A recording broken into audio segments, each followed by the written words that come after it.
యువతను ఆలోచింపజేసే మాటలు జీవితం మళ్లీ రాదంటూ వరంగల్ ఏసీపీ ప్రశాంత్ రెడ్డి చేసిన భావోద్వేగ ప్రసంగం అందరినీ ఆలోచింపజేస్తోంది.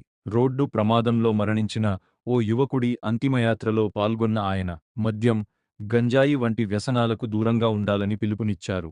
స్నేహితుడి మరణం మీలో మార్పు తేవాలి, వ్యసనాలకు ప్రేరేపించే స్నేహాన్ని వదులుకోండి అంటూ ఆయన ఇచ్చిన సందేశం ఇప్పుడు సోషల్ మీడియాలో వైరల్ అవుతోంది. యువకులారా, ఇది చూసైనా మారండి. ఎటు పోతాంది మన వ్యవస్థ? ఒక్కడికన్నా ఇలా నిజాయితీగా చెప్పండి, ఎంతమంది తాగకుండా ఇప్పుడు మన పిల్లగాడి యొక్క శవయాత్రలో పాల్గొన్నారు? చచ్చిపోయిన పిల్లగాళ్ళు మన దోస్తులైతే, చచ్చిపోయిన పిల్లగాళ్ళు మన అన్నదమ్ములైతే, నిజంగా మనకు రేషం పౌరుషం ఉంటే, వాళ్ళ మీద ప్రేమ అభిమానం మనకు ఉంటే, వీళ్ళ సావైనా మనల్ని మార్చాలి. పొద్దుగాల 6 గంటలకు పోతారు, సత్తి పెట్టుకొని వేసుకొని సాయంత్రం 8 గంటలకు వస్తారు. పొలంలో పూజకుంటున్నాం, మా పిల్లల కొరకు మా కడుపు కొరకు పోతారా? మేము తాగి ఇట్లా రోడ్ల పాటు మాకు ఇట్లా బాగా తీసుకోవాలి. మీ కొరకు మేము బతకన్నా, మీ కొరకు మేము చావాలి. ఏం చేస్తాను, ఎటు పోతాను, మనం ఎటు అవుతాంది? ఈ రోజు ఏమైంది? దీనికి కారణం ఏంది అందరికీ తెలుసు. నిజంగా కనుక మీరు మన లోపల మానవత్వం ఉంటే, మన గుండెలు రాళ్లు కాకపోతే, మనం రాక్షసులు కాకపోతే, ఇప్పటికైనా అర్థం చేసుకొని జీవితంలో సావుకు మించిన పెద్ద షాక్ ఉంటది. గంజా ఇలాంటి పట్టుకొచ్చి ఇస్తా అంటే మనం దొరకట్లేదు.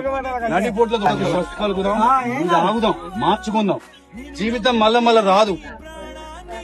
జీవితం మళ్ళా రాదు. మన ఊరి పిల్లగాడు నిన్నటి దాకా మనతో ఈ టైం బతికున్నాడు, మన మధ్యలో. ఇవాళ మన దగ్గర 2 పిల్లలు లేదు. అరే అని చెప్పి భుజం చేసుకుంటూ రోజు కలిసి చదువుకున్నాం, కలిసి తిరిగినాం. ఇవాళ మనిషి వేయండి. తల్లిని నేను కష్టపడి 500,000 రూపాయలు నేను కూలి కైకిలు చేసుకొచ్చుకొని మీకు తిండి పెడితే మీరు మాకు కడుపు కోత మిగులుస్తానంటారు.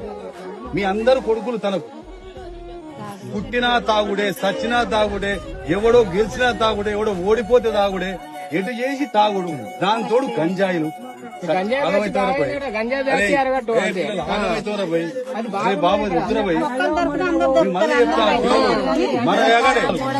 మన ఊళ్ళకెళ్ళి ఈ రోడ్ల మీద రక్తాలు దుస్తులు మార్చాలి, మీ అందరి గుణాలు మార్చాలి, మీ అందరి ఆలోచనలు మార్చాలి.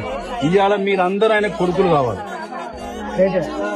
అప్పుడే నిజంగా మీ దోస్తుకి ఇస్తున్న మీరు నివాళి, నిజమైన నివాళి మీ దోస్తుకి ఇచ్చేదంటే, తండ్రి కొడుకును పోగొట్టుకున్న తండ్రికి మేమందరం బాబు మీ కొడుకులమే.